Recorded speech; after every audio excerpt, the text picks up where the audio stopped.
This is Hollywood. Your pal Matías Bombal with you, and Metro-Goldwyn-Mayer's 1939 film classic, The Wizard of Oz, is perhaps the most beloved film of all time.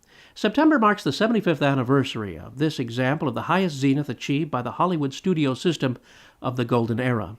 In celebration of this great event, Warner Brothers, who now owns the rights to the film classic when they acquired the assets of Turner Entertainment, who in turn years before acquired the MGM Film and Television Library, have teamed up with IMAX to bring you a special IMAX presentation, only in IMAX theaters, of The Wizard of Oz, presented for the first time ever in 3D.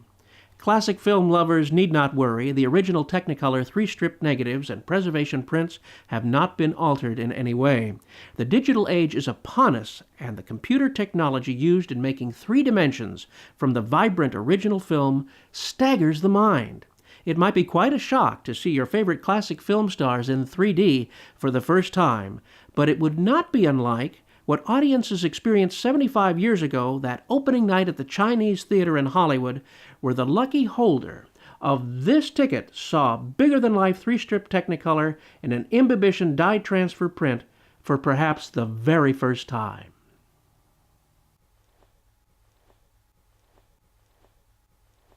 I have a feeling we're not in black and white anymore. In a world, if you'll pardon the expression, where most features were still black and white, the Technicolor process was like the 3D of its day. The color was bigger than life itself, and the images were sharp, primary, crisp, and vibrant in a way that other movies were not. It certainly has made an impression for generations of moviegoers. No other element in popular culture is so ingrained in the daily life of the United States as The Wizard of Oz. Not a day will go by where you will not encounter a reference to this film. A lyric from one of the many great songs by Yip Harburg or Harold Arlen, a line of dialogue smattered amid your luncheon conversation. This film is deeply entrenched in the subconscious of a nation, and now we celebrate 75 years of it being part of our lives. Let's take a look at how this great film has been digitally expanded in time, space, and sound.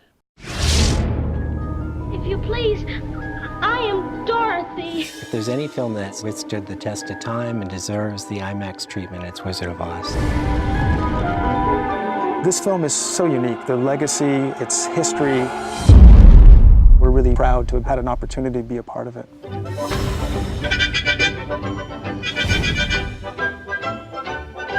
I started working with Wizard of Oz back about 22 years ago, and it's been great to see it in different incantations.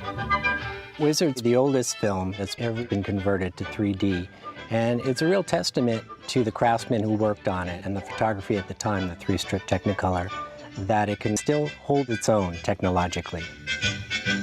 The original film elements had to be scanned so that they were sharp, and then the dirt had to be cleaned up, the scratches, all the imperfections that had built up over the years from the handling of these elements had to be taken out digitally. Then Prime Focus did their 3D work. So we're dealing with a 3D conversion. The layering of the shot is definitely key as far as putting things in proper 3D space.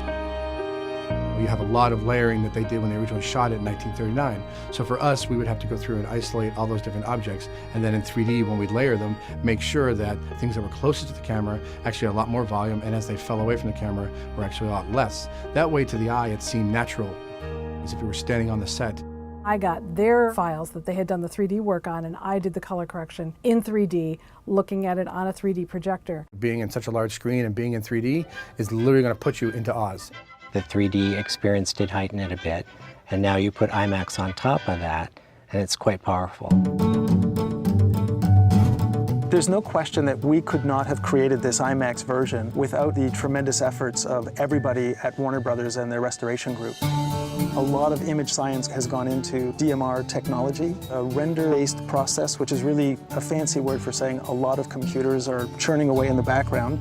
So here we are in the IMAX DMR production facility, where every Hollywood feature destined for IMAX presentations is optimized and honed shot by shot to bring out all of the detail and reduce the noise. Won't you take me with you? Why, of course I will. We're always trying to mine information that's intrinsic to the negative and contained in the negative. Dorothy, for the first time I saw that she had freckles, and the scarecrow's face is burlap, and I never saw that texture on television, and in IMAX you feel it. We're also taking advantage of all the unique attributes of audio that happen in an IMAX theater. Warner Brothers did a great job taking the original Wizard of Oz soundtrack and bringing it into a surround environment. IMAX takes it one step further. We have an extended dynamic range, which means our loud is louder and our quiet is quieter. We have a frequency response that goes down to almost 20 hertz, while most others stop at 40.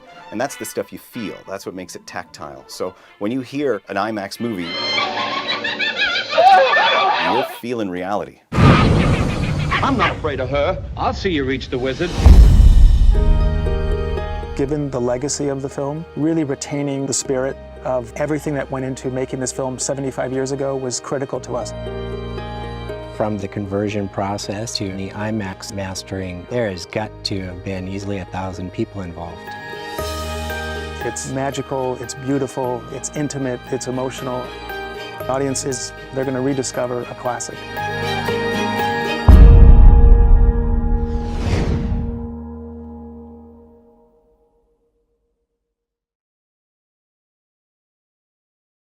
What a fascinating process, and you'll certainly see and hear it as never before.